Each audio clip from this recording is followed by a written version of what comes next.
y a todas, gracias por asistir virtualmente a este nuevo ciclo de seminario del Departamento de Economía de la Universidad Católica del Norte. El día de hoy es particularmente interesante para mí presentar a Camila Albayay. Ella fue alumna del Magíster en Economía Aplicada. Está en el segundo año, terminando el segundo año de su doctorado en la Michigan State University. Así que para nosotros es doble gusto tenerla acá presentando su trabajo de el impacto de las demoliciones sobre el valor de las propiedades en los vecindarios, en el caso de Detroit, este caso que haya servido para mucho estudio, mucho análisis y todavía lo sigue siendo, para poder medir el impacto de ese escenario en los que se vivienda, entre otras cosas más. ¿Ya? Así que agradecer a Cami por la disponibilidad para estar acá acompañándolo y presentando su trabajo. Le aprovecho de comentarle que tiene alrededor de 40 minutos para presentar, ¿ya? Así que puede irse con calma, explicando ahí con detalles y enfocándose en ciertos puntos que usted prefiera. Y posteriormente a eso, el público puede, ya sea a través del chat o de las preguntas y respuestas, o pidiendo la palabra, hacerle esas preguntas y comentarios que estime convenientes. Así que de nuevo, bienvenido a todos y a todas, y gracias nuevamente, Cami, por estar acá y adelante con su presentación. Gracias, profe. Muchas gracias por la invitación. Bueno, este trabajo, estoy trabajando en este momento con el profesor Dusan, con el profesor Mark, y bueno, un working paper, así que cualquier comentario, cualquier sugerencia que me puedan dar al final de la presentación, lo agradecería. Eh, Como dijo el profesor, este trabajo es sobre el impacto de la demolición en el precio de las propiedades vecinas para el caso específico de Detroit. Y hoy día la presentación va a contar de ciertos puntos. Voy a hacer una pequeña introducción hablando un poquito sobre el escenario de Detroit, el actual escenario de Detroit, la demolición, el programa, cómo nace este programa, un poquito la motivación, mi pregunta de interés, lo que se ha hecho hasta el momento en la literatura y nuestra contribución a la literatura. Para luego pasar un poquito a hablar sobre el modelo teórico que voy a usar, un modelo que es de especial interés para mí, un modelo rescatado desde la economía ambiental. Muy interesante este modelo y que permite calcular el efecto de una variable ambiental bajo en ambientes donde la información, donde no tenemos tanta información. Y luego, gracias a este modelo, puedo generar mi estrategia de investigación. Voy a hablar un poquito de los datos aquí y los resultados que hasta el momento tenemos.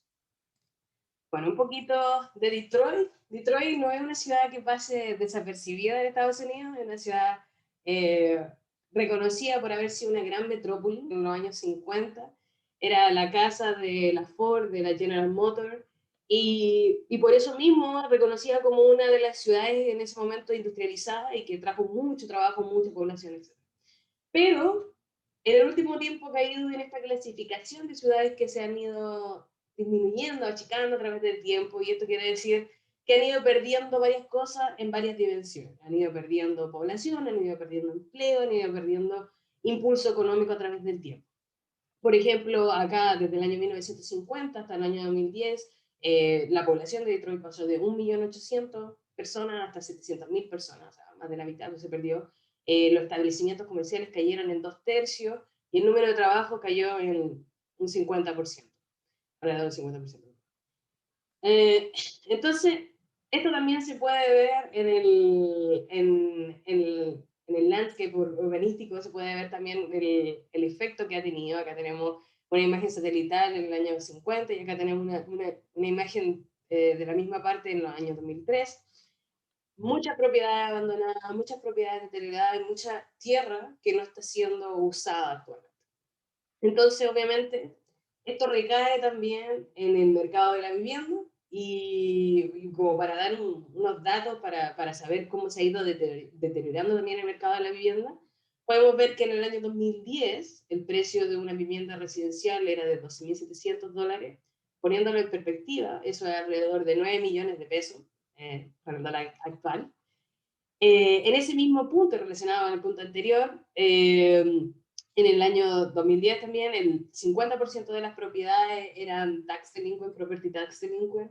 ¿Qué quiere decir esto? Propiedades que no pagaban su impuesto. Institucionalmente en Estados Unidos cada propiedad paga su impuesto de acuerdo al valor que tiene la propiedad. Entonces estos dos puntos se relacionan bastante. Si yo tengo un activo que se va depreciando a través de los años, menos incentivo tengo a pagar impuestos por ese mismo activo. Y tercero, Austin en su estudio calculó que al menos 80.000 propiedades eran blighted en 2014. Blighted es una propiedad arruinada, una propiedad que físicamente uno puede ver en el vecindario que es una propiedad que está arruinada, abandonada en la mayoría de los tiempos y que constituye una externalidad negativa para al vecindario. Disculpe. Todos estos factores obviamente contribuyen a generar un círculo vicioso, un círculo negativo que hace que impacta obviamente el mercado de la vivienda. Entonces, en el año 2014 empezó este programa, el programa de demoliciones, con el objetivo de generar una renovación urbana en Detroit, en la ciudad de Detroit. Y este programa es un programa federal, porque Detroit no es la única ciudad que sufre de esto, pero es una de las más golpeadas. Es un programa federal que empieza por el Hard Hit Fund. Este fondo, piénselo como el PNDR, es un fondo que a nivel federal dijo, ok, vamos a manejar cierto presupuesto específicamente para generar un programa de demoliciones que ayude en la renovación urbana en estas ciudades que han ido declinando económicamente a través de...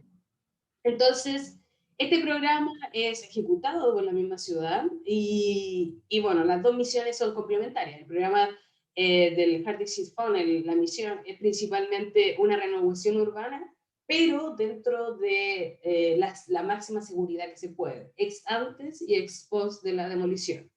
Ahora, ¿por qué ex ante? Muchas de estas propiedades que son abandonadas, que están arruinadas, piensen que son propiedades que se construyeron, son propiedades viejas que se construyeron hace mucho tiempo, entonces muchos de los materiales de construcción permiten problemas de asbesto. Y el asbesto es un mineral muy tóxico que se encuentra en el polvo y que es muy dañino para lo humano, provoca cáncer, eh, en especial si es aspirado. Entonces, por este tipo de problemas que generan estas construcciones que son muy viejas, es que este tipo de programas de demoliciones se encargan de identificar este tipo de propiedades que pueden ser un riesgo para la salud de la gente que vive alrededor, no solamente un riesgo para la belleza del vecindario, sino que también para la salud. Y la identifican y el programa mismo también, Expost, también ayuda a contener ese tipo de problema mediante el riego de la propiedad antes de ser demolida, etc.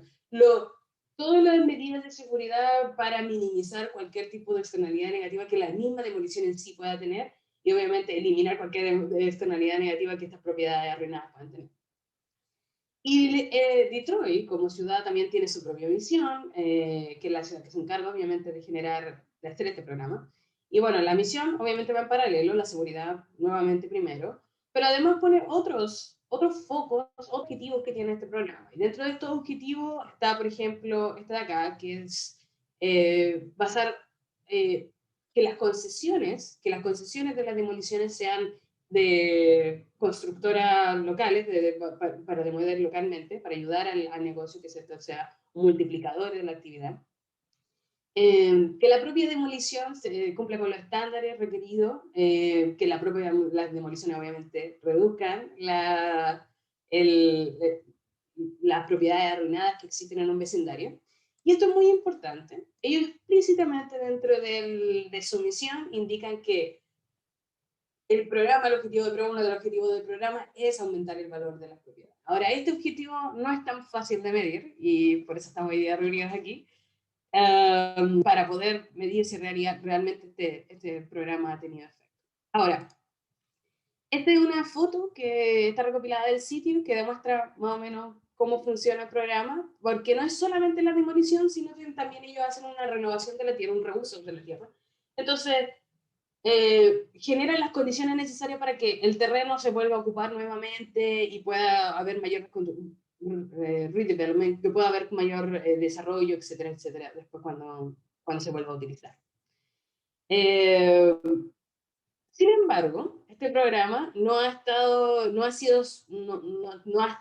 funcionado en solitario. Existe otro programa, que es la NESHAP en este caso, que es un programa que existía antes del Detroit Demolition Program y que este programa básicamente va en conjunto, o se podría decir que va muy a la mano con el objetivo que tenía el Heritage Fund.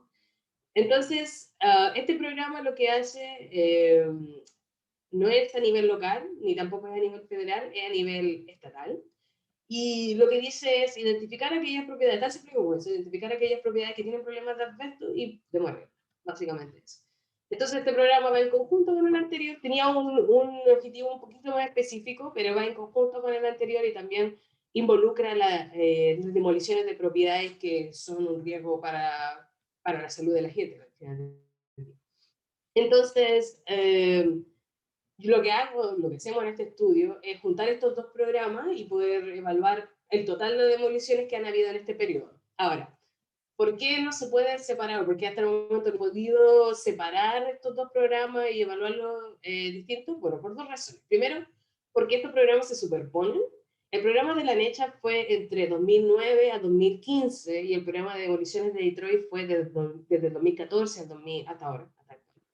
Entonces hay un periodo ahí entre 2014 y 2015 que se superponen. Y lo otro es que ninguno de los dos programas tiene un número trivial de demoliciones. El programa de la NECHA tiene 11.000 demoliciones y el programa de Detroit ya van por las 21.000 demoliciones. Entonces, los dos van a ser muy objetivos porque no evaluar los dos al mismo tiempo y evaluar así cuál es el impacto de las demoliciones.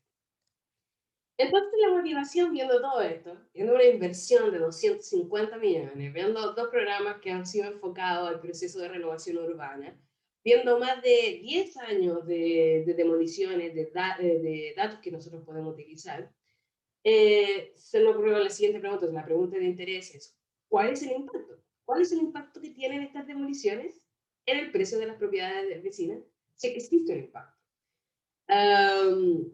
Interesante, interesante para esta pregunta también es reconocer que en el último tiempo, al menos antes de lo que pasó con el COVID, había mucha controversia con respecto al programa de demoliciones, no respecto al objetivo que cumpla, sino con respecto a las concesiones.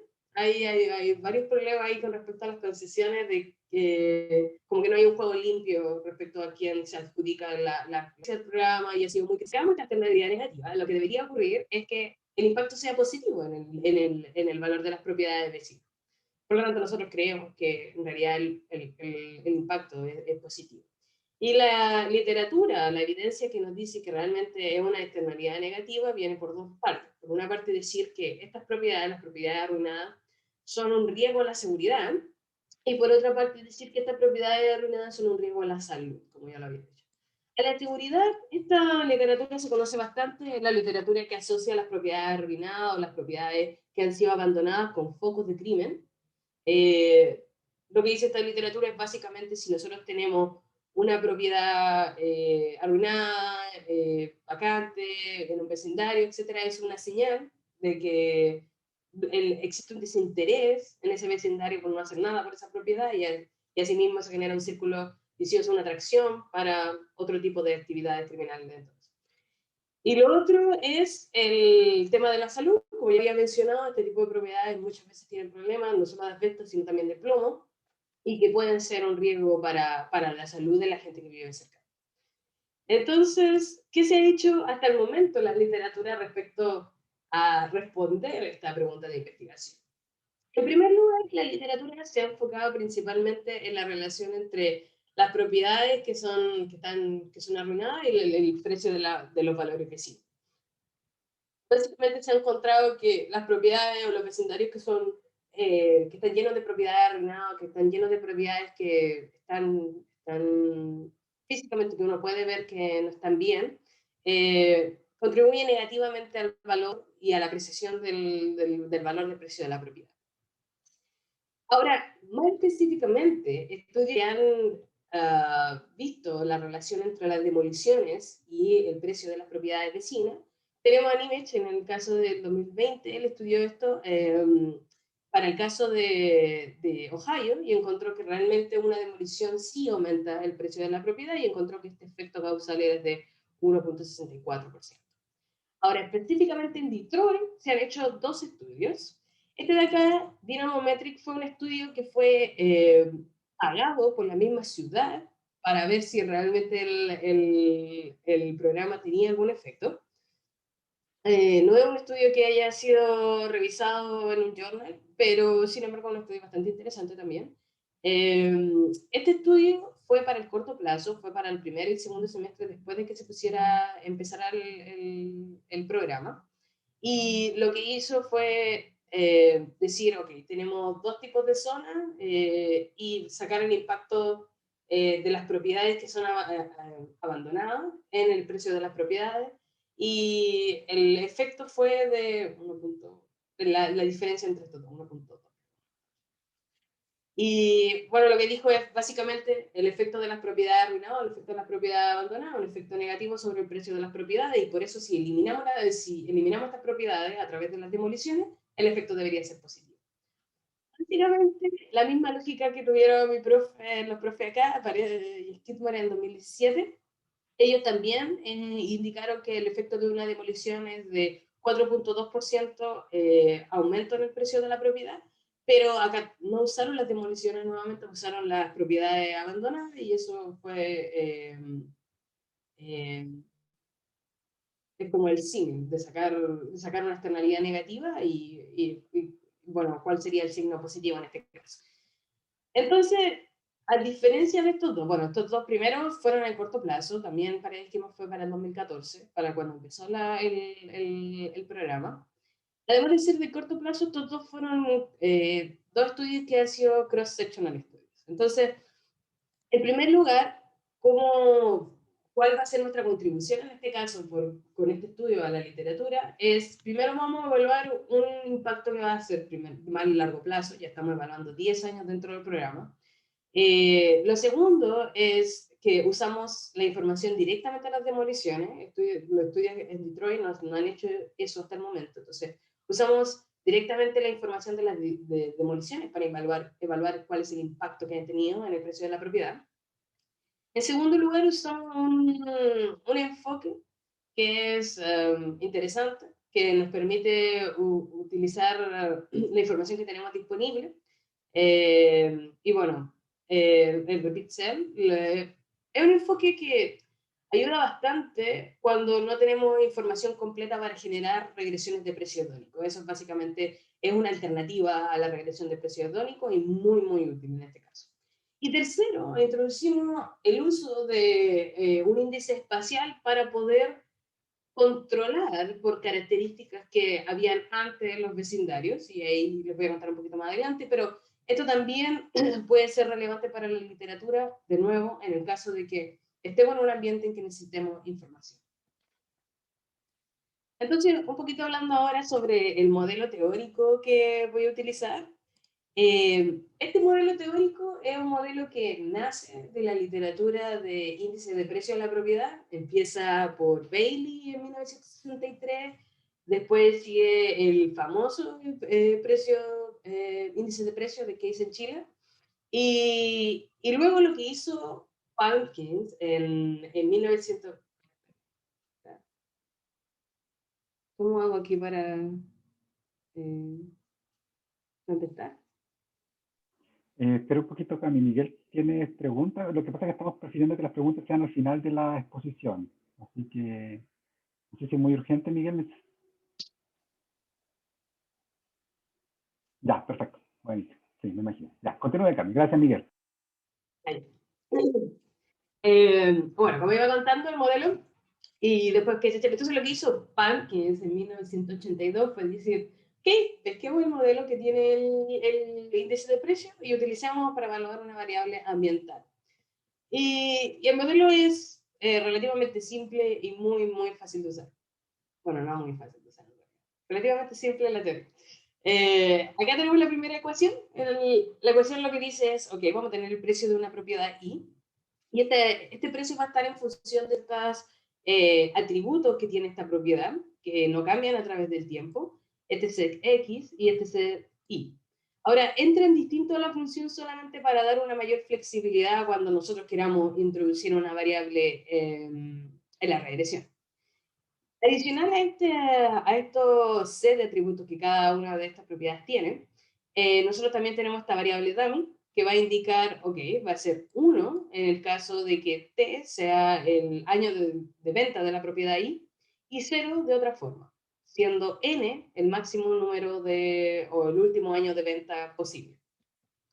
Como estamos en un ambiente de repeat sale, ¿qué quiere decir eso? Que vamos a usar una propiedad que al menos se ha vendido 2 veces en el periodo de tiempo que estamos utilizando.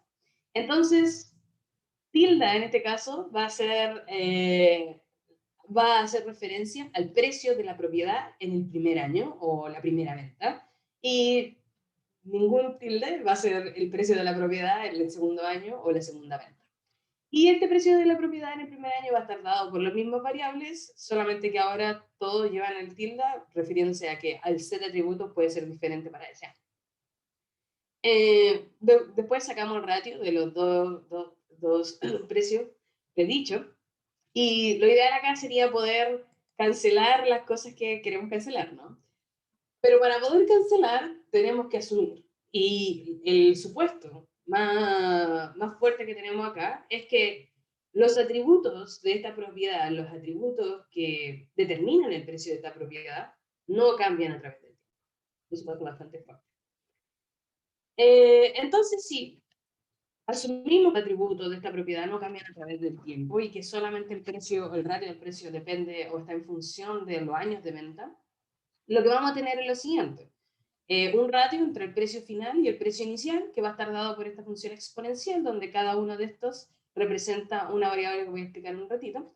Aplicamos la transformación logarítmica y tenemos el famoso índice de precio que se ha usado para ver cuál ha sido la apreciación del valor de la propiedad a través del tiempo.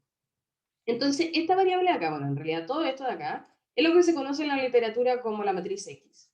Y esta variable de acá es una variable que puede tomar 3 valores, 1, -1 y 0, dependiendo del año de venta. Entonces, si esta variable de acá toma el valor de 1, significa que ese fue el segundo año de venta de esa propiedad.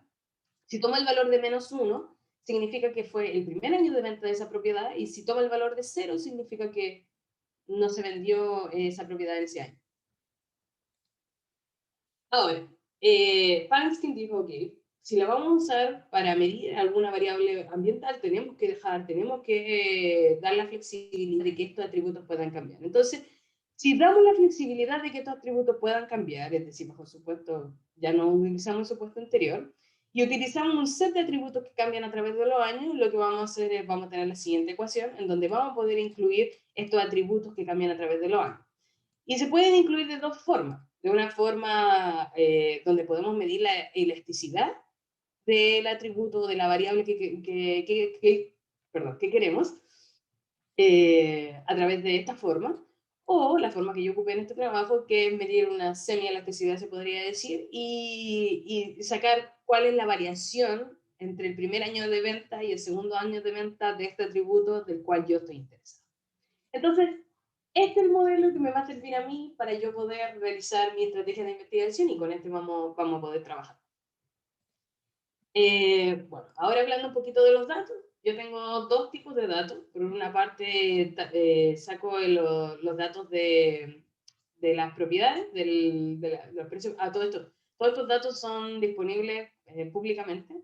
Estos datos vienen de la oficina de City of Assessor en la ciudad de Detroit. Y bueno, son datos de ventas de propiedad del 2009 al 2019. Solamente ocupamos aquellos que vienen siendo valid arm's, que son aquellos que ellos reconocen como transacciones de mercado.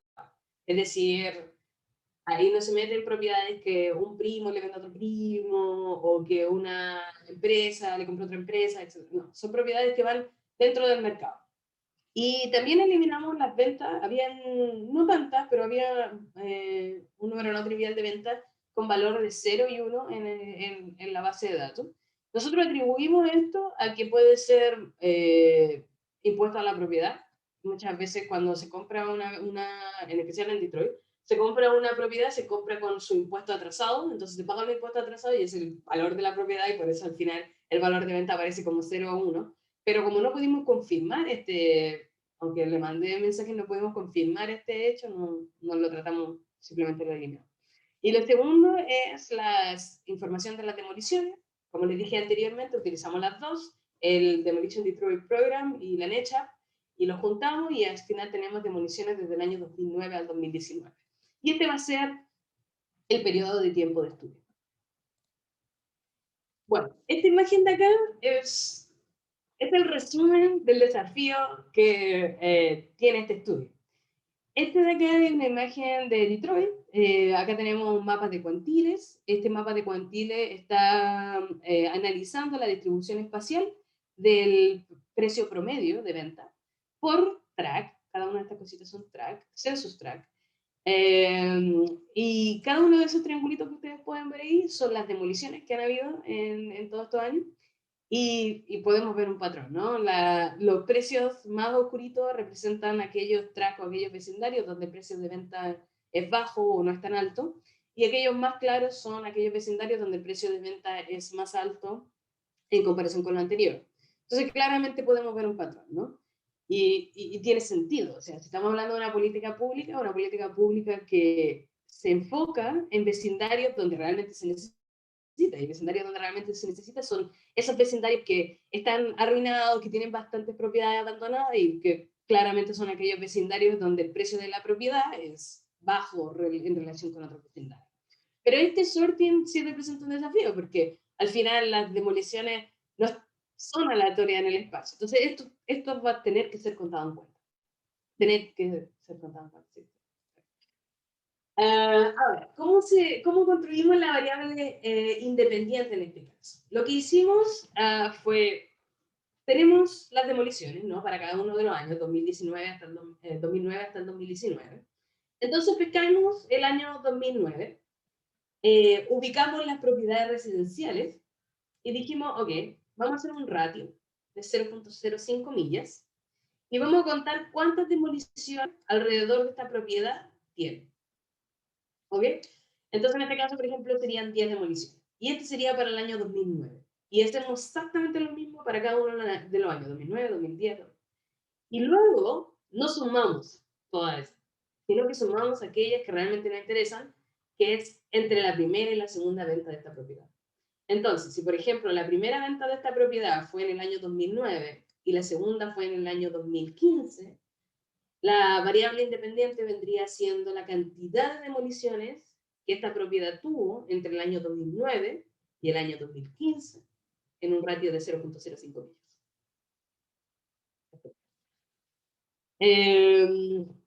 Y bueno, hicimos todo esto para cada una de las propiedades. ¿Por qué 0.05 millas? Porque fue una medida bastante sensible de distancia en el otro paper que tenemos, que es un paper que analiza las demoliciones en el comportamiento del Property Tax Delinquents. Pero no se preocupen, que el análisis más adelante también mueve un poquito, flexibiliza un poquito esta distancia. Bueno, aquí están los datos estadísticos. Acá está mi variable dependiente, que va a ser el logaritmo del ratio entre el precio final y el precio inicial. Luego tengo esta variable independiente, que ya la expliqué anteriormente. Recuerden el número de demoliciones entre la primera venta y la segunda venta en un ratio de 0.05 millas. Esta de acá es la variable que yo les dije anteriormente, la que puede tomar valores de 1, menos 1 y 0. Y bueno, acá están los datos estadísticos. Datos negativos en este caso representan aquellas propiedades que se han depreciado a través de los años, por eso tienen una variable negativa. Y importante acá, el número de observaciones.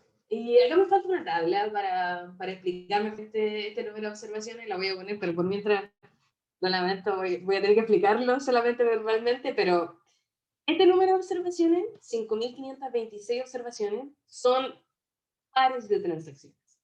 Cada una de estas observaciones es un par de transacción, es decir, una propiedad que se vendió 2 veces. Entonces, acá estamos contando todas las propiedades que se han vendido al menos 2 veces. Y eso es muy importante porque también puedo contar, y estoy contando propiedades que se vendieron hasta 7 veces. ¿Cómo hice eso? Básicamente, lo que estoy diciendo, déjame ver si puedo, me compré un juguete nuevo, voy a ver si sirve. No. voy a explicar así, ¿no? Ya creo que no sé. Pero básicamente es decir lo siguiente. Tenemos una propiedad que se vendió en el año 2009, después tenemos una propiedad que se vendió en el año 2015, y después tenemos la misma propiedad que se vendió en el año 2018. Entonces esta propiedad se vendió 3 veces. ¿Cómo entra mis datos? Entra mis datos como 2 pares de transacciones. ¿Por qué? Porque yo generé un ratio entre la primera venta y la segunda venta, y después un ratio entre la segunda venta y la tercera venta. Entonces, la segunda venta actúa como precio final en el primer ratio, y la segunda venta actúa como precio inicial en el segundo ratio. Espero que se entienda, pero si tienen dudas, más adelante lo podemos conversar y ahí voy a ver si mi juguete funciona. Pero son pares de transacciones nuevamente, y una propiedad puede estar repetida dentro de las observaciones. De hecho, clusterizo a nivel de parcel de propiedad, y son 4.900, entonces 4.900 más o menos, entonces el resto son propiedades que han salido a partir de, de la venta de más de 2 veces de la misma propiedad. No tengo nada que decir. Bueno, la estrategia de investigación vienen siendo varias regresiones. En primer lugar, lo que hago es un índice de precio tradicional para ver cómo se comportan los datos. Y esto puede ser fácil, pero también es importante porque quiero ver si realmente los datos están representando cómo ha ido evolucionando el precio en la ciudad de Detroit. Luego lo que hago es un repeat cell y utilizo acá la variable ambiental que le acabo de decir que cree que está de acá.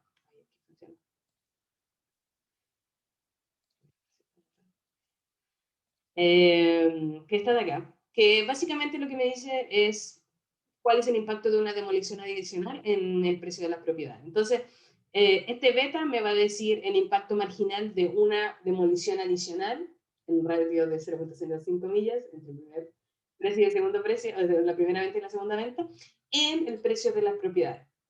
Nuestra hipótesis, o de acuerdo a nuestra hipótesis, este beta debería ser positivo, ¿no? El impacto debería ser positivo y debería ser interpretado como una semielasticidad. Utilizo un OLS para estimar esto. Más adelante voy a montar un poquito más lo que quiero hacer respecto al método, pero hasta el momento utilizo un OLS. Entonces, nuestra duda fue pensando, este enfoque de acá debería ser el ideal si las demoliciones fueran aleatorias a través del espacio. Sin embargo, las demoliciones no son aleatorias a través del espacio, entonces nosotros consideramos que el supuesto de ortogonalidad está fallando aquí porque existen ciertas condiciones que tienen las propiedades, que tuvieron las propiedades inicialmente, que determinan la cantidad de demoliciones y también están correlacionadas con el precio de la propiedad. Entonces, esas condiciones vienen siendo a dónde la propiedad estaba antes de empezar el programa, en qué tipo de vecindario estaba antes de que empezara el programa. Entonces, empecé a buscar información y me encontré con esta información. Resulta que en 2009 hicieron una encuesta en Detroit. 2009, recuerden, el año inicial del programa. Hicieron una encuesta en 2009 para ver cuál era la percepción de las personas respecto a su vecindario. Y esa era la encuesta. Entonces, la encuesta son preguntas bastante cualitativas, se podrían decir. Son preguntas que tienen que ver con, ok, ¿cómo percibe su vecindario? ¿Usted cuánto tiempo le gustaría más vivir en Detroit? ¿Se vive viviendo en Detroit en futuro? ¿Le gusta el ambiente en que vive? Etcétera. Pero también tenía, muy poquita, aunque tenía, información respecto a la condición de la propiedad. Y eso a mí me interesó bastante. Entonces, dentro de la condición de la propiedad estaba la información sobre si la propiedad era vacante o no. Y esto para mí es muy importante porque me va a servir para crear un índice, LISA principalmente, que va a ser un proxy de cómo estaban los vecindarios o cómo estaba el lugar donde esa propiedad estaba antes de la intervención pública, en este caso, antes de la intervención del programa de demolición. Y eso va a ser muy importante y lo voy a explicar cómo lo voy a usar. Y lo otro importante que también está dentro de los supuestos que estoy haciendo es los atributos, ¿no? Yo dije los atributos no cambian a través del tiempo, o si cambian son aquellos atributos que yo quiero que cambien, en este caso las demoliciones, pero ningún otro. Entonces yo me tengo que estar segura de ese supuesto y por lo tanto también busqué información sobre los building permits. Estos son permisos de construcción básicamente. Entonces, toda propiedad que quiera ser una construcción que quiera ser alterada o modificada, y eso es muy importante, tiene que sacar un permiso de construcción en lo que podría ser la municipalidad, el CIME de la municipalidad. Entonces, este registro ellos lo tienen y yo puedo controlar por aquellas propiedades que sí han sido modificadas a través del tiempo. No me conseguí toda la información, me hubiese gustado conseguirme de 2009 hasta 2019, pero conseguir de 2010 hasta 2019 yo creo que igual es bastante suficiente. Eh, y por eso puedo controlar por esta modificación. Entonces, finalmente, la última especificación es incluir este LISA. Recuerden que el LISA es un índice de clúster espacial que me va a decir, de acuerdo a la figura, al polígono que yo elija, en este caso elegí el Census Tract, me va a elegir si el Census Tract está dentro de un clúster o no, y si está dentro de un clúster, ¿qué tipo de clúster? Yo sé que no, si no es todo, la mayoría saben qué es lo que es esto, pero déjenme decirlo para mí. Un track que se encuentra en un cluster high-high significa un track que en 2009 estaba en un lugar donde había muchas propiedades vacantes y que se puede ver como un proxy de un vecindario que estaba no en buenas condiciones, rodeado de otros vecindarios que no estaban en buenas condiciones. A mí me molesta un vecindario que estaba en malas condiciones, rodeado de vecindarios que quizás no estaban tan mal, un vecindario que no estaban tan en malas condiciones, pero que sí estaba en un ambiente que estaba malo, y un track que estaba que tenía muy pocas propiedades vacantes y que estaban rodeados de track que también tenían muy pocas propiedades vacantes. Entonces, esto me va a dar la medida, básicamente, el indicador, en la fotografía de cómo estaba Detroit en el año 2009 y lo que yo necesito para ver qué condiciones, a ver, esta propiedad, en qué vecindario estaba en el año 2009. ¿Cómo lo incluyo el OLS? Lo incluyo con una interacción. Esto es muy importante porque Stata me permite calcularlo, si yo lo pongo afuera, OLS me permite, pero tengo que tratar esto como si yo estuviera haciendo un two-way fix. No sé si tiene mucho sentido, pero no tiene mucho sentido agregar variables que no cambian a través del tiempo en esta regresión. Pues yo estoy ya controlando por modificaciones o atributos que cambian a través del tiempo. Y bueno, lo que yo espero es que obviamente sea bastante positivo para aquellos vecindarios que realmente lo necesitaban y quizás negativo para aquellos vecindarios que no lo necesitaban. Pero eso, esta hipótesis, que no es tan hipótesis, nace de lo que ya pilla, todavía tengo dudas de cómo explicar esta segunda parte. Y ahí lo vamos a ver. Bueno, como resultados preliminares, en primer lugar, es el clásico índice de precio que se utiliza. Acá son las variables. La variable dependiente es el logaritmo del ratio entre el precio final y el precio inicial. Los errores estándares están caracterizados a nivel de parcel, no a nivel de pares de transacciones. Y bueno, después de realizar o de revertir el logaritmo, lo que tenemos es lo siguiente, que es el índice de precios que me dice cómo han evolucionado los precios en Detroit. Y es bastante similar a cómo han predicho otros índices de precios. Detroit, que viene de una bajada gigante, una bajada que, producto de la crisis, los precios decrecieron bastante. Y luego, después de la crisis, no se ha podido recuperar, y eso es lo que ha dicho lo último informe, no se ha podido recuperar, excepto para el último tiempo. Antes del COVID sí había evidencia de que habían empezado a recuperarse ciertos precios, no específicamente residenciales, pero sí en general en la ciudad había una especie de recuperación en los precios de la propiedad. Bueno, esto ya me está diciendo un poquito que los datos sí están representando las condiciones de la propiedad en Detroit. Vamos a ver ahora, evaluemos ahora la variable ambiental, en este caso las demoliciones, cómo obtener el precio de las propiedades. Entonces acá tengo la regresión, el output de la regresión. Acá están todas las variables, simplemente las puse aquí porque ya las vimos aquí cómo se comportaban. El efecto fijo, en este caso el efecto fijo, recuerden, sería para los pares de transacciones. Y bueno, este de acá es la variable que yo les dije, que vendría siendo la cantidad de demoliciones entre la primera y la segunda venta en un radio de 0.05 millas, Por lo tanto, esto de acá vendría siendo, ¿cuál es el impacto de una demolición adicional, ¿no? Y esta de acá es la semi-elasticidad, y ustedes pueden ver que el impacto, si yo utilizo los pares de transacciones, el impacto es no significativo. Incluso usando aquellas propiedades que no han sido modificadas a través del tiempo. Estas de acá que son aquellas propiedades que no han emitido ningún permiso de construcción. Entonces, después lo que yo hago es procedo a crear estos clústeres basado en la información de 2009 para ver cuáles eran los vecindarios o cómo eran los vecindarios que estaban en 2009 antes de la intervención de la política pública. Y encuentro vecindarios aquí. Aquí está básicamente los estadísticos descriptivos de estos vecindarios, dónde caen estas propiedades. Después uno esta información con las propiedades. Entonces, esto me está diciendo que 83 propiedades caen dentro de estos vecindarios que estaban muy mal en el año 2009, es decir, a vecindarios con muchas propiedades vacantes, rodeados de varias propiedades vacantes, etc. Y tenemos hartas propiedades dentro de la muestra que caen en los low, y bueno, también un montón, 60% que no está en ninguno de estos. Entonces, interesante, primero, confirmar que este es se podría decir, un sorteo natural del mercado.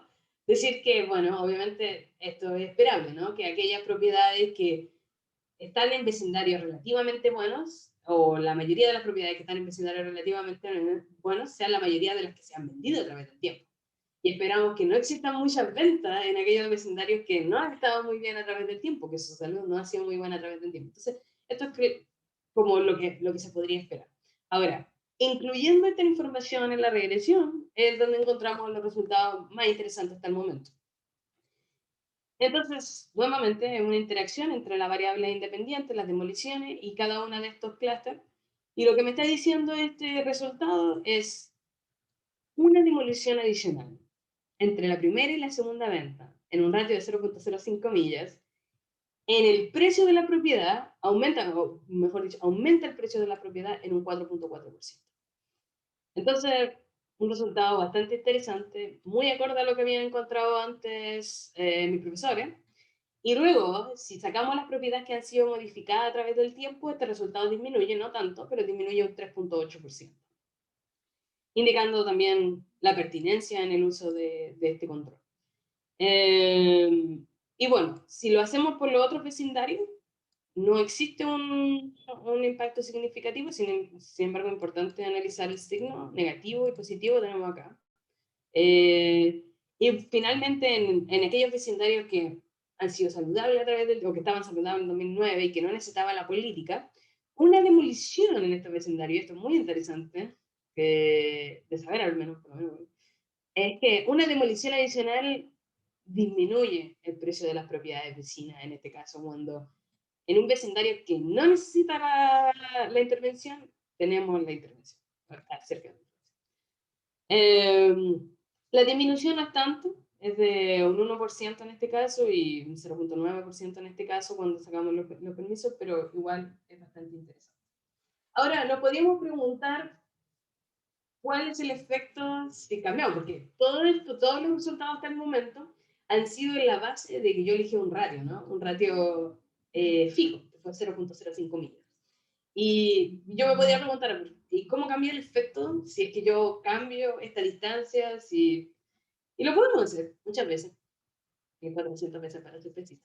Acá está los mismos resultados que tuvimos anteriormente, pero de forma gráfica. Ustedes pueden ver aquí el efecto positivo que teníamos en los vecindarios high-high y el efecto negativo en los low-low, o los vecindarios que estaban más deteriorados y los menos deteriorados. Y bueno, nuevamente con el tema de la distancia, ¿cómo cambia? Lo hice para cada uno de ellos.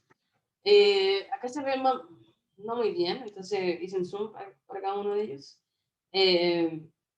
Y lo que tenemos acá es el resultado para el vecindario que estaba deteriorado en el año 2009, high.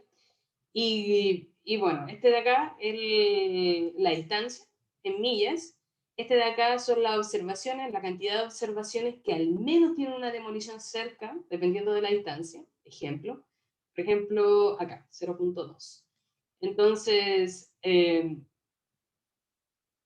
a una distancia, disculpen acá, me equivoqué. Esto debería ser 0.02. 0.02, disculpen por eso. Pero es solamente el label. Pero sí, por favor, agreguen un 0 en sus mentes. Sí, acá había una distancia, como iba explicando este eje de acá, una distancia de 0, imaginemos que son 250, vendría siendo 250 observaciones. En la muestra tienen al menos una demolición cerca cuando el ratio elegido es 0.02. Eso es lo que está diciendo esta línea básicamente. Y este de acá es el efecto del coeficiente que estoy estimando, ¿no? Y cada uno de estos es el intervalo de confianza y el efecto del beta que está ahí. Entonces podemos ver, interesante el resultado acá, que cuando tenemos muy pocas observaciones que caen dentro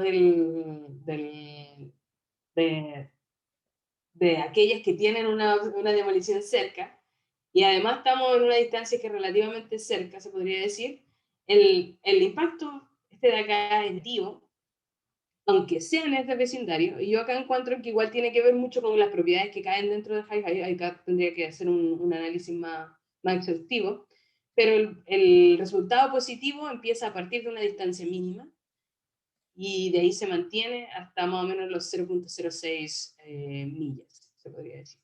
El resultado que vimos en la regresión anterior, este de acá, se encontraría en el 0.005, que vendría siendo acá, que es el resultado de alrededor de un 4%. Entonces este de acá vendría a ser un 50% de apreciación y te vendría siendo un menos 50% en la depreciación. Lo mismo puedo hacer para cada uno de estos vecindarios y bueno, los resultados se repiten al menos en el high-low, que tenemos una distancia donde antes de esa distancia, de los 0.02 millas, los datos se comportan erráticos, se podría decir, y yo creo que, de nuevo, por el número de observaciones que caen dentro de los tratados, se podría decir. Y a partir de eso tenemos un efecto, al menos en este de acá, que es negativo. Es negativo, una demolición adicional afecta negativamente y acá un efecto significativo en cierta distancia. El resultado que habíamos visto antes, no negativo, negativo, no significativo, esto se encontraba por acá más o menos. Luego tenemos el resultado de low-high, que vendría siendo no significativo en su mayoría, excepto por este coeficiente errático ahí. Y también el low-low, que el resultado que habíamos visto negativo se encontraba por acá. Interesante, en general se mantiene negativo, pero tenemos una gran parte no significativa. Finalmente, los otros, aquellas propiedades que caen en estos vecindarios donde en realidad no se podría clasificar en un clúster, son propiedades que han tenido una demolición adicional dentro de cualquier ratio, en este caso cualquier ratio dentro de esta distancia, entre la primera venta y la segunda venta en realidad no genera o no existe evidencia de que genere un impacto en el precio de la propiedad. Entonces, para concluir, hemos encontrado un impacto positivo de la demolición del precio de la propiedad bastante condicionado, hay que decirlo, es bastante condicionado al lugar donde estaba antes, pero en general igual tiene bastante sentido el decir de que aquello impacto positivo lo hemos encontrado en los vecindarios donde realmente se necesitaba. Ahora, el impacto negativo en aquellos vecindarios donde estaban bien y no necesitaba la política o la intervención antes es de interés y es una cosa que igual debería seguir investigando. El impacto positivo de 4.4% supera el impacto negativo del 1%, pero igual, de todas formas, igual, es un punto que sería interesante debatir. Y bueno, el futuro trabajo, yo hasta el momento he hecho esto todo en OLS, pero hablé con unos profesores y me sugirieron que cambiara el enfoque y tratara de repetir los resultados, es decir, de sacar exactamente los mismos resultados, pero en un two-way fixed effects. Para esto le pedí el código a un profesor que trabaja en Ohio, que él hizo un paper de Repeat Cell, porque yo tenía muchas dudas de cómo implementar esto en Stata, y él me sugirió otro código que no estaba utilizando antes, así que igual ese es como futuro trabajo, tratar de replicar estos resultados a través de otro método, porque esa replicación me daría la flexibilidad de poder entrar a un segundo método, a un método alternativo con el cual yo empecé, pero nunca lo terminé porque no pude, no pude crear la variable independiente de una forma que me permitiera hacer el bandeo. Entonces, yo tengo precios de la propiedad antes del 2009 y una forma de poder analizar también la política sería haciendo un difference, indifference. Sin embargo, en este caso el tratamiento cambia a través de los años. Entonces yo sé que hay bastante literatura actual respecto a eso, eh, pero claro, o sea, una cosa sería poder tratar de generar ese método alternativo y primero cambiar a este ambiente. Y bueno, eso sería todo. Cualquier duda, consulta, sugerencia, comentario que me quieran hacer, bienvenido sea. Muchas gracias. Fantástico, Cami. Muchas gracias por la presentación, por el tiempo que se tomó para ir explicando cada uno de los pasos. Hay muchos elementos involucrados, ¿cierto?, en este análisis, se nota, y igual es desafiante tratar de transmitirlo y comunicarlo, así que se le agradece mucho a eso. Le vamos a dar el espacio ahora para que los asistentes y las asistentes puedan hacer sus preguntas. Tenemos un par de preguntas por una de Moisés, y hay una que partió, no sé si la vio Cami, pero estaba como en medio de la presentación, que nos pregunta, que la pregunta que le hace a usted tiene que ver, la voy a leer un poco para el resto de las personas, que usted quiere decir entonces que la variable, que el valor que cambia el valor de la dependiente, y los valores de la independiente se mantienen iguales. Entonces la pregunta es, ¿cómo controla eso para que no se realice ruido en los datos? ¿O el tipo de modelo que usas lo controla? ¿O la variable de demolición cambia en el tiempo en que se volvió a vender la propiedad? Esos son los elementos que incorpora esta pregunta. No sé si puede, con eso es suficiente, Cami, para poder responder algo. No, el valor cambia, es decir, cambia el valor de la dependiente y los valores de la independiente se mantienen igual como otro. O sea, la variable independiente, la variable... voy a este de acá.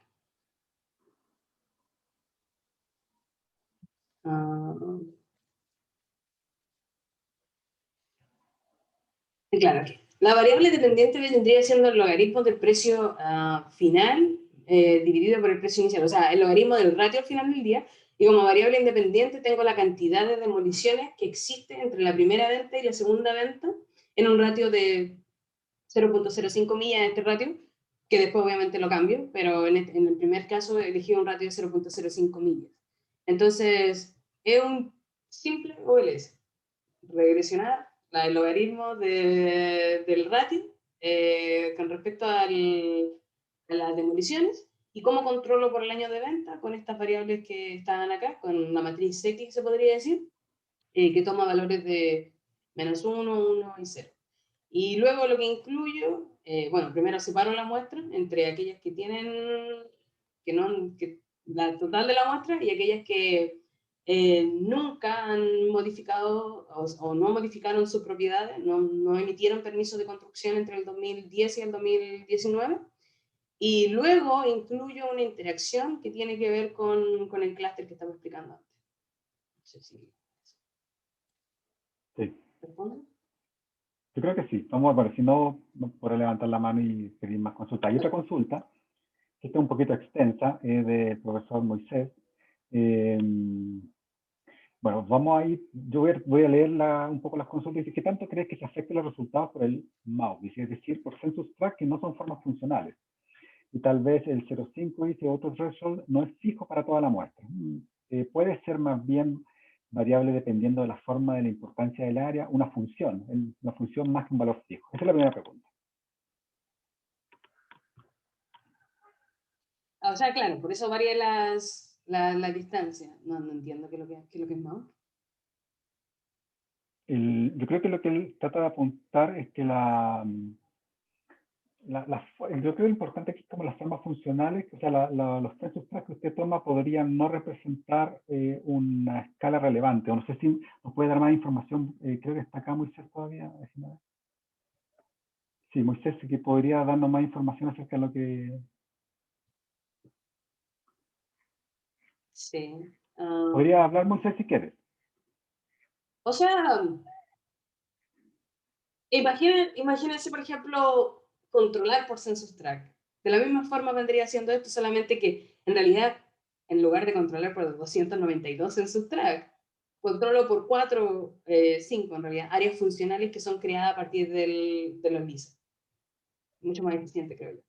Entonces, estos LISA son áreas funcionales, cómo se crearon estas áreas funcionales a partir de la correlación, porque al final es una correlación espacial, que existe entre la cantidad de propiedades vacantes que cada uno de los tracts tiene. Ahora, si se puede hacer por vecindario o por otro polígono, claro, sí se puede hacer por otro polígono, pero hasta el momento el más agregado, se podría decir, es el census tract, de ahí viene el census block, de ahí viene el neighborhood, y otro más. Y el neighborhood ni siquiera es parte del census.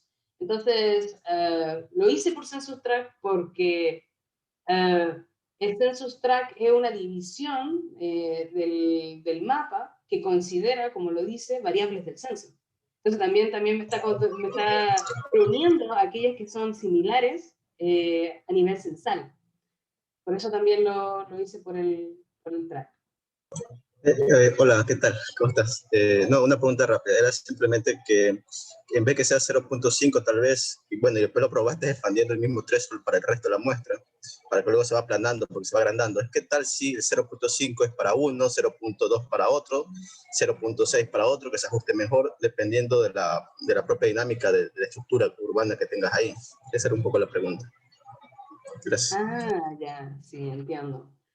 Um, O sea, piénsalo como el 0.5, se podría pensar de esta forma, como algo súper aleatorio que el investigador propio pone. Si yo hago que eso varíe en función de las condiciones, yo le quito la aleatoriedad que tiene ese 0.5. Y a mí me gusta esa aleatoriedad, porque de alguna forma me crea estos grupos tratamiento y control, que no estoy usando en realidad, pero que me gustaría saber en el futuro, que son dependiendo de un ratio aleatorio que tú elegiste a partir de eso. Obviamente después cambio ese ratio y veo cómo cambia también el coeficiente a partir de eso, y si realmente el coeficiente cambia a partir de eso. Lo vimos en los gráficos que sí cambia, pero el hecho de que yo elija un solo ratio para cada uno de esos, claro, me da esa flexibilidad que me gustaría, porque si yo lo cambiase, si eligiese distintos ratios, no sé, no sé cómo podría compararlo entre uno y la otra, porque al final del día cada uno de esos ratios me permite contar la cantidad de demoliciones que tuvieron alrededor. Entonces, si yo le pongo un ratio más chiquitito, eso va a determinar la cantidad de demoliciones que va a contar el algoritmo. Si un ratio más chiquitito van a ser menos demoliciones, si un ratio más grande van a ser más demoliciones. Lo puedo cambiar y lo hice, pero a través de toda la muestra. O sea, que toda la muestra me cambie el mismo ratio. Sí, muchas gracias. Fantástico, gracias Moisés. Hay un par de consultas más del profesor. Uno tiene que ver con cuán dinámico es el mercado en Estados Unidos. Él dice, ¿qué tanto podría estar afectando eso en términos de la dinámica que tiene, las especulaciones, los resultados? Y la otra pregunta para leerle inmediatamente es ¿qué pasa si se dividieron solo una vez? Dice, hay que recordar que la crisis del 2008, ¿qué tanto pudo afectar las motivaciones de venta de una sola vez? Y si se distribuyeron igual a través del tiempo. Claro, o sea, cuando por ejemplo nosotros tomamos FixFX y regresionamos, lo que hacemos es poner dummies, ¿cierto?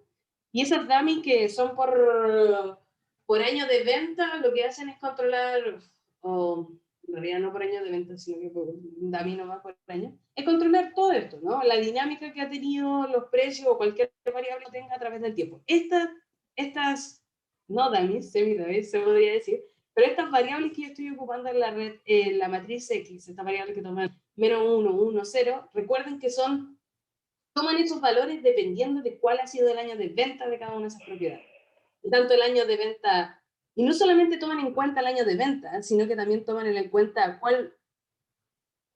me dicen cuál a mí ha sido el segundo año y el primer año. O sea, es aún más específico al poner el +1 y el menos. Entonces, me está controlando también por eso, por lo que ha pasado a través de los años y en específico ese año de venta que la propiedad se vendió.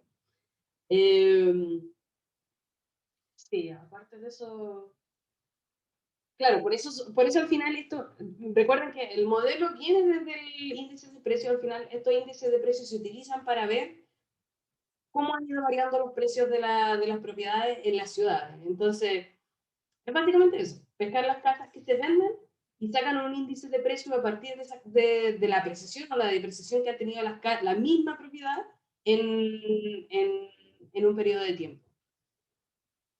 Sí, no sé si esto contesta. La otra pregunta quizás, Cami, que tiene que ver con el número de ventas que se pueden generar. O sea, creo que el profesor apuntaba a otro punto que era que va a ser una casa se vende solo una vez, algo así.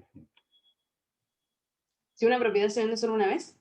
Claro, ¿qué efecto podría tener en los resultados? ¿Y qué Claro, pasa o si sea, solo se vendió solo una vez?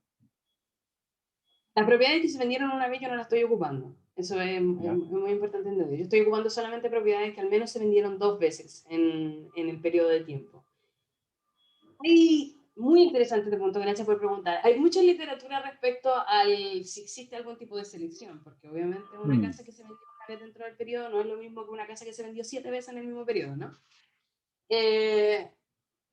Sin embargo, lo que se habla respecto ¿cómo se llama? A los índices de precio para poder calcular la apreciación es básicamente indicar si la propiedad está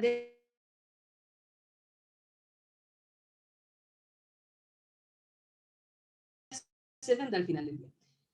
Ahora, una propiedad que se vendió una vez versus una propiedad que se vendió más de 2 veces sí puede tener diferencia y eso es muy cierto. Pero yo creo que la respuesta es, yo estoy interesada en aquellas que sí se vendieron a través del tiempo, o sea, que sí apreciaron el valor a través del tiempo. Y eso puede ser una restricción, es cierto, con respecto a las propiedades que se vendieron una vez, pero lo que podría ser, y muy interesante, ahora se me está ocurriendo, es compararlas. Ver en realidad, pescar, porque yo tengo esas propiedades que se vendieron una vez, pescar esas propiedades que se vendieron una vez y analizar cuál ha sido el precio promedio, pescar esas propiedades que se han vendido más de 2 veces, analizar cuál es el precio promedio y ver cuán diferentes son, o respecto a otras variables que yo tengo, cuán diferentes son estas dos. Quizás Para ver en también realidad Cami podría... qué tipo de estimador estoy sacando, para qué coeficiente estoy sacando, para qué población, perdón, estoy sacando. Quizás puede tener que ver también con ver el promedio, cómo se comportan las demoliciones alrededor de esas casas. A lo mejor las casas que se vendieron solo una vez, a lo mejor no están siendo afectadas por esta política y genera un proceso generador de datos distinto entre una y otra. Claro, sí es cierto. Sí, al final del día, si son muy diferentes, entonces el coeficiente sería para una población específica, ¿no? Para aquellas propiedades que sí están afectadas por las demoliciones y aquellas propiedades que se venden más de 2 veces y que si son distintas a las que se venden más de una vez, entonces habría que ver cuál es esa subpoblación, caracterizada de alguna forma. Correcto. Gracias por esa pregunta. Tenemos otra pregunta que nos dice, Braulio nos pregunta, o le pregunta a usted, no me pregunta, el camino, ¿cierto? Le dice, ¿por qué nos incorporan otros efectos ambientales dentro del modelo? Por ejemplo, dice, si voy a producir cobre en una zona, pero no estoy considerando el impacto ambiental de producirlo, impacto que no es menor. Yo creo que la pregunta que él señala es decir, bueno, ¿por qué este en su modelo tiene otros controles adicionales? Ese es el punto. Ambientales, posiblemente. Ah, disculpe, profe, que no le escuché. ¿Qué me dijo? Que la pregunta creo que señala por qué no tiene controles ambientales adicionales dentro de su modelo, que podrían estar afectando también el precio de vivienda. Claro, o sea, si hay controles adicionales que podrían estar afectando el precio de la vivienda y que están correlacionados con las demoliciones, lo incluiría, no se me ocurre ninguno, pero si hubiese alguno de esos, claro que lo incluiría, pero hasta el momento no se me ocurre. Ya. Estamos entonces. Más preguntas. Tenemos espacio todavía, nos quedan 10 minutos todavía. Entonces podemos todavía...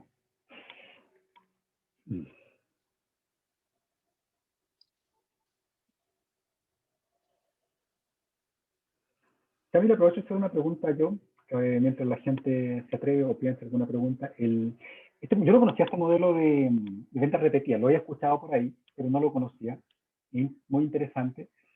Pero ese modelo, Cami, al final del día, claro, permanece agnóstico sobre el mecanismo, o sea, no le permite a usted dar intuición acerca del mecanismo que operaría detrás de la relación que hay entre demolición y precio de vivienda. Porque, claro, el mecanismo que usted propone es el mecanismo de una externalidad al final del día, ¿cierto? Es, hay una externalidad negativa que está capitalizada en los precios de vivienda y que desaparece cuando yo demuelo. El modelo no le ayuda, el modelo, claro, le ayuda a construir este índice, pero no le ayuda a entender los mecanismos, ¿cierto? ¿O me equivoco?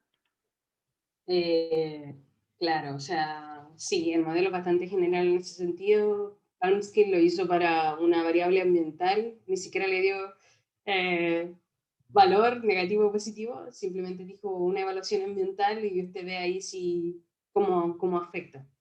Pero claro, sí, o sea, se podría fortalecer la explicación del mecanismo causal de mejor forma. Hasta el momento lo que yo he encontrado en la literatura es eso básicamente, o sea, sacar una externalidad negativa en este caso. Los estudios son bastante, ¿cómo se podría decir? Como que concuerdan en que las propiedades abandonadas, las propiedades arruinadas, sí son una externalidad negativa. Por el tipo de mercado en Estados Unidos, porque Estados Unidos la institucionalidad que tiene es que cada persona se ocupa por su propiedad.